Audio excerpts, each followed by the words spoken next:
One by one, as each team gets eliminated from the playoffs, they all are forced to ask themselves, should we trade for Kevin Durant to put us over the hump next year? I've maintained my belief that the next coach in Phoenix will get a chance to help decide whether or not to move him or to attempt to rebuild with KD, which would be a much harder route. I would be lying, though, if I told you that there was more than a 5 to 15% chance that KD stays in Phoenix. And I say that with great sadness. Hit the like for me and tell me in the comments where you land on that decision. Are you team trade KD or not? So last time we talked Slim Reaper trade packages, it was focused around the Rockets, Mavs, and the Thunder. Rockets are playing hard to get, basically acting like they don't even want him. The Mavs are still an option, but we'll have to see if that goes anywhere in the offseason when it officially starts. But the Thunder don't seem like a real destination at all, specifically if they win the title this year. And if you weren't aware, they are currently waiting in the finals for the Knicks and Pacers series to conclude. Quick plug,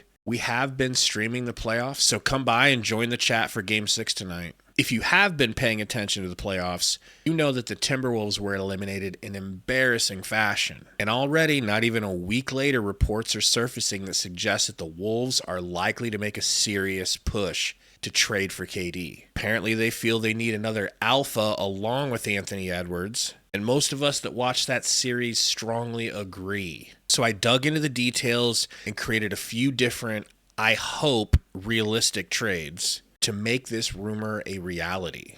So let's take a look and you guys tell me what you think of any of them. First, let's go with my favorite one because it involves Jaden McDaniels, an elite 3-and-D wing. Now, I know that the Timberwolves are going to do whatever they have to not move him in this trade, but the Suns will do whatever they have to get him. Think of McDaniels as the linchpin that Mikal Bridges was in the Brooklyn trade that brought KD to Phoenix.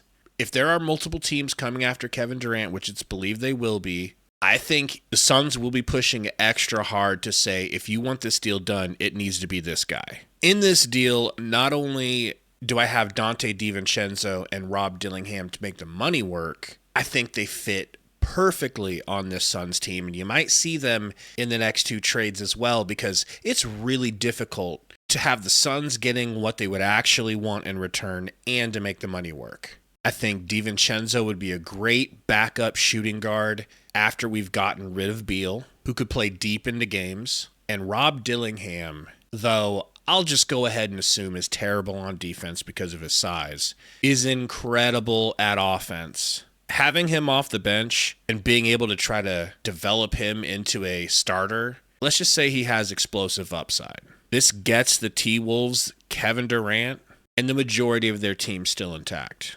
Also, I want to note, there's no picks involved in this. That's specifically because the Timberwolves don't have a lot of picks, and if the Suns are able to convince the Wolves to give up Jaden McDaniels, I don't think they're going to give any picks along with it. This next deal, I think the Timberwolves would like a little bit better, but that just depends on how they feel about Rudy Gobert. Now, if they give up Rudy Gobert, which I'm not clamoring for, but it would fit with what the Suns are saying they want to do. They want to be a defensive first team. This would give the Wolves the freedom to re-sign Naz Reid, who's reported to want a $100 million deal. That's the incentive for them to move off of Rudy. Dante DiVincenzo again and Rob Dillingham, because I don't like Mike Conley at his age. The other players really don't fit and aren't needle movers at all. But after the way Terrence Shannon played in the playoffs, I think between he and Dillingham will be the one that realistically they'd be more willing to give up. They are not giving up Terrence Shannon if they don't have to.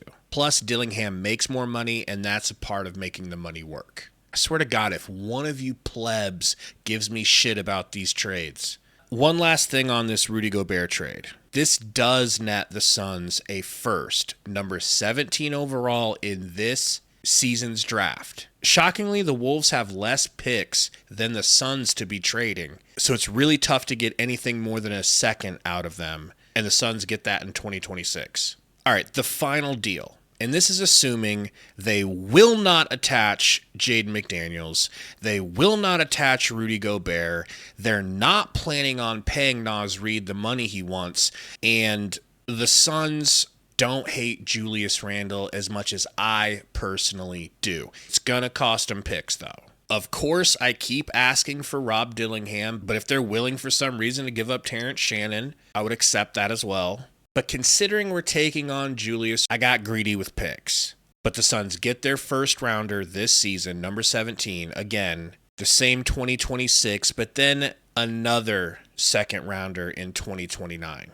Listen to me when I tell you that trying to get picks out of the Timberwolves is going to be next to impossible. They don't have any. I'm sorry I'm being so antagonistic, but these trade videos are stressful. Thanks for hanging out. See you guys tonight for the live stream. Game 6 in Indiana.